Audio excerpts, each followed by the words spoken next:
বর্তমানে মার্কেটের যে অবস্থা, বাই হচ্ছে কিন্তু সেল হচ্ছে না। এরকম কম করে ডলার নিয়ে কাজ করতে হবে, এছাড়া কোনো উপায় নাই। কারণ আপনার প্রথম দিকে আমি যখন 1000 দিয়ে ট্রেড ভলিউম শুরু করলাম তখন ভালোই ছিল, কিন্তু অনেকগুলো কয়েন এর মধ্যে থেকে চলে গেছে, ফরেক্স কাউন্ট হয় না, সেগুলো চলে গেছে। যাওয়ার পর থেকে মার্কেটের যে অবস্থা হয়েছে, এইভাবে কম ডলার দিয়ে ট্রেড করা ছাড়া কোনো উপায় নাই।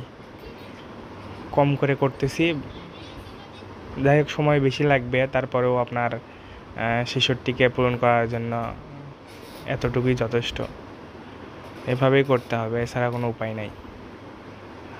তাছাড়া আলফা ভালো কিছু নিয়ে আসতেছে না, সবাইকে লস করাচ্ছে, ফি বেশি নিচ্ছে আজকাল। কি আর করার, এইভাবেই ট্রেড করতে হবে।